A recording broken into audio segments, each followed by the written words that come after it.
नमस्कार। खास खबर में आपका स्वागत। मैं राहुल ओझा आपके साथ। खास खबर में सबसे पहले बात करते हैं।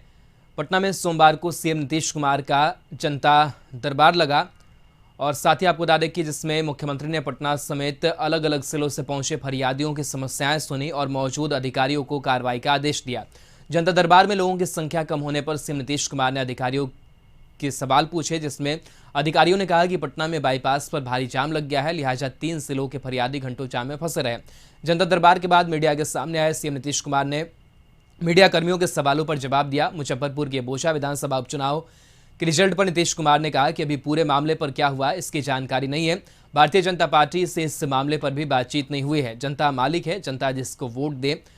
शत्रुघ्न सिन्हा के उपचुनाव में जीत पर उन्होंने कहा कि बिहारी बाबू और बंगाली बाबू में फर्क क्या है, सभी लोगों को हिंदुस्तान में बाबू हो जाना चाहिए। विशेष राज्य के दर्जा पर उन्होंने कहा कि यह सब चीज़ तो लगातार कई सालों से है और जब भी ज़रूरत पड़ती है तो हम बताते रहते हैं। कोरोना संक्रमण के चौथी लहर पर उन्होंने कहा कि हम मीडिया से भी अपील करते हैं कि लोगों को इलाज कराइए और अभी मौसम भी काफ़ी ख़राब चल रहा है, लिहाजा इसे अनदेखी नहीं किया जा सकता है। राज्य सरकार पूरी तरह अलर्ट है, लगातार जाँच चल रही है, जो भी ज़रूरत होगा उसी हिसाब से कार्रवाई की जाएगी।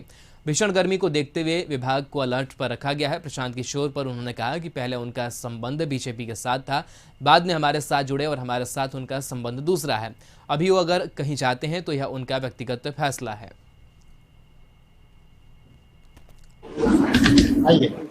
प्लीज समस्तीपुर से गेट में सर आ रहा है अभी और बाकी 2 जिला से जाम में। समस्तीपुर से गेट पे से अभी आ रहा है। कहाँ जाम है अभी?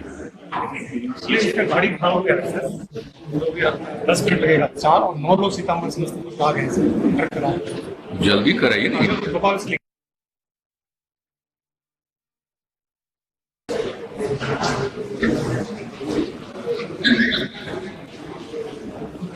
अरे अभी आ रहा है, कई लोग रास्ता में फंसा है बेचारा, आ रहा अभी बैठिए आराम से।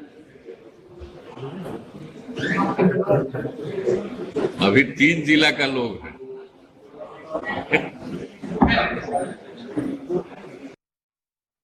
आज भी हमने देखा कि दिल्ली में भी कुछ वृद्धि की खबर आई है और कहीं कहीं वृद्धि होने की खबर तो आ ही रही है।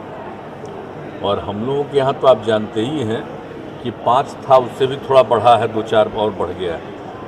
लेकिन हम लोगों के यहाँ तो ज़्यादा जानते ही हैं कि लगातार जांच कराया जा रहा है और कॉन्शसनेस बहुत है। लेकिन सवाल है कि बाहर में कहीं कुछ होगा तो आना जाना तो रहता ही न है, कोई भी आदमी वहाँ से आएगा, कहाँ होगा।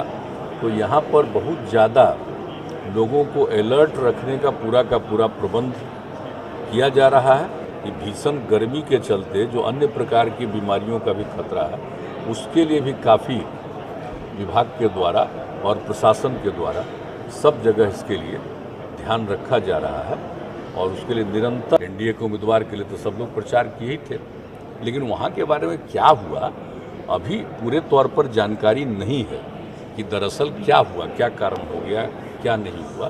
तो ये हमारे भारतीय जनता पार्टी के लोग इसके लिए सक्रिय हैं। कभी हम लोग आपस में बातचीत करें तो जानकारी मिलेगी कि मामला क्या था, लेकिन हमने नहीं ध्यान दिया था कि किसी का क्या, किसके बारे में क्या हुआ।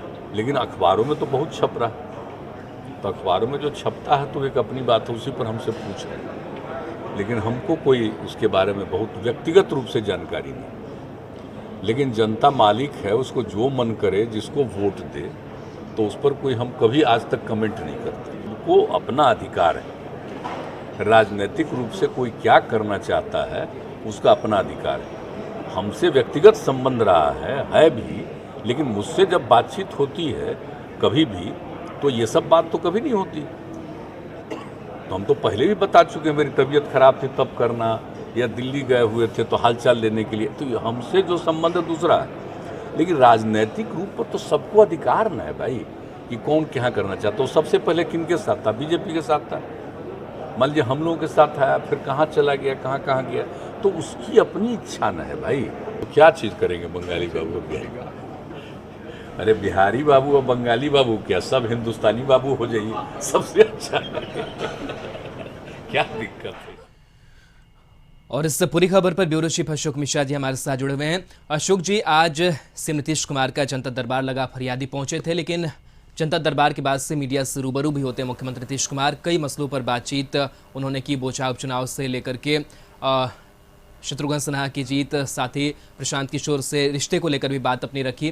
किस तरीके से आज के उनके बयान को देख रहे हैं और कितना खास रहा आज का जनता दरबार? बिल्कुल, देखिए राहुल, आज का जनता दरबार एक तरह से कहिए कि शांतिपूर्ण रहा। कई विभागों के फरियादी आज यहाँ पे आए हुए थे, चाहे वो वन पर्यावरण विभाग हो, ग्रामीण विकास विभाग हो या फिर परिवहन विभाग हो। लेकिन जो सबसे बड़ी बात थी कि आज ट्रैफिक जाम के चलते फरियादियों को भी आने में कठिनाई हुई और मुख्यमंत्री नीतीश कुमार को भी फरियादियों का इंतज़ार करना पड़ा।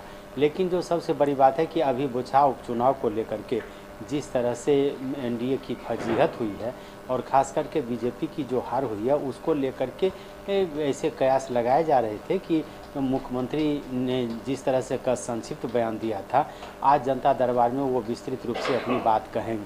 लेकिन आज भी मुख्यमंत्री ने वही बातें दोहराई जो कल उन्होंने कही थी और उन्होंने कहा था कि जनता मालिक है और जनता का जो फैसला है उसको मानना चाहिए।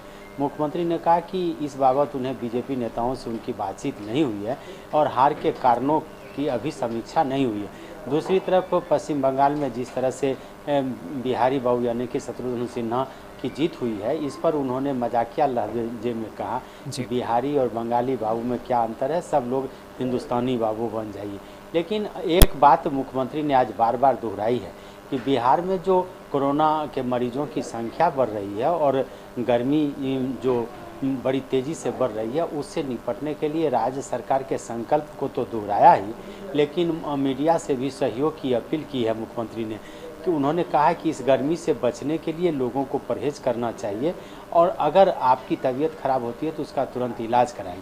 खास करके कोरोना के दौरान अगर आप जांच कराएं और जांच में अगर कोरोना संक्रमण का पता चलता है तो इसकी तुरंत सूचना दें और प्रिकॉशन लेना चाहिए। तो मुख्यमंत्री ने ये बातें इसलिए कही हैं कि उन्होंने स्वीकार किया है कि अप्रैल महीने में जो गर्मी का असर है वो जून महीने से भी ज़्यादा हो रहा है और इस तरह की स्थिति पहले नहीं आई थी। वैसी परिस्थिति में पूरे राज्यवासियों को सतर्क रहने की ज़रूरत है। हालांकि उन्होंने बार बार दोहराया कि चाहे कोरोना संक्रमण को लेकर के या गर्मी से बचाव के लिए, गर्मी संकट को लेकर के राज्य सरकार पूरी तरह से सचेत है, लेकिन मीडिया कर्मियों को भी यानी कि मीडिया को भी राज्य की जनता के बीच जागरूकता फैलानी चाहिए और उन्हें सचेत करना चाहिए। और अंत में जो सबसे बड़ी बात है कि जो धार्मिक उन्माद को लेकर के विभिन्न तरह की बातें कही जा रही हैं, मुख्यमंत्री ने आज पूरी मजबूती से उसका खंडन किया और उन्होंने कहा कि धार्मिक भावना फैला करके जो लोग वोट की राजनीति करते हैं वो सही नहीं करते हैं। और उन्होंने कहा कि जो विवादित बयान जब कभी भी उन्हें कोई जानकारी मिलती है तो संबंधित मंत्रियों या नेताओं को फ़ोन करके उसकी जानकारी लेते हैं। तो आज के जनता दरबार का लबोलुआब यही रहा कि एक दो ऐसे मामले आए जिसमें मुख्यमंत्री को ही फरियादी ने कटघरे में खड़ा किया। एक मामला ऐसा था जिस पर फरियादी ने कहा मुख्यमंत्री से कि आपने पिछली दफ़े भी आदेश दिया था लेकिन उस आदेश का अनुपालन नहीं हुआ। तो एक तरह से मुख्यमंत्री सख्ते में आए और उन्होंने अधिकारियों को दिशा निर्देश भी दिया है। लेकिन राजनीतिक बिहार में जो राजनीतिक सरगर्मी है और ओछा सीट को लेकर के जिस तरह से विपक्ष फुलांचे मार रहा है और सत्ताधारी दल बैकफुट पर आ रहे हैं, लेकिन मुख्यमंत्री के बयान से यह लगता है कि उनकी सेहत पर यह कोई फर्क नहीं पड़ता है और इस चुनाव परिणाम को वो गंभीरता से नहीं ले रहे हैं। तो एक तरह से कह सकते हैं कि मुख्यमंत्री ने यह संदेश देने की कोशिश की है कि भले ही एक सीट पर चुनाव एनडीए गठबंधन हार गया, लेकिन एनडीए गठबंधन की सेहत पर कोई फर्क पड़ने वाला नहीं है। और अंत में प्रशांत किशोर के साथ संबंध को लेकर के मुख्यमंत्री ने एक फिर से सार्वजनिक रूप से स्वीकार किया है कि भले वो किसी खेमे में जाए, लेकिन उनके साथ जो हमारा संबंध है वो जगजाहिर है और वह संबंध बरकरार रहेगा। तो एक तरह से मुख्यमंत्री ने कोई भी बात छिपाई नहीं है और उन्होंने बड़ी बेबाकी से सारी बातों का जवाब दिया। कह सकते हैं कि मुख्यमंत्री राजनीति के चाणक्य हैं और उन्होंने जिस तरह से विभिन्न समस्याओं को लेकर के या राजनीतिक समीकरण को बेबाकी से अपनी टिप्पणी की है, निश्चित रूप से कह सकते हैं कि अभी जो उनके हाथ में नेतृत्व है वो यह हम लोगों को संदेश देने की कोशिश कर रहे हैं कि भले ही चुनावी उथल पुथल में कुछ भी हो, लेकिन उनकी जो जिम्मेदारी है उसका वो निर्वहन करते रहेंगे। जी बहुत बहुत शुक्रिया अशोक जी तमाम जानकारी के लिए। तो आज का जनता दरबार कई मायनों में खास रहा और कई बातों पर खुलकर मुख्यमंत्री नीतीश कुमार अपनी बात भी रखते नजर आए। बहरहाल बढ़ेंगे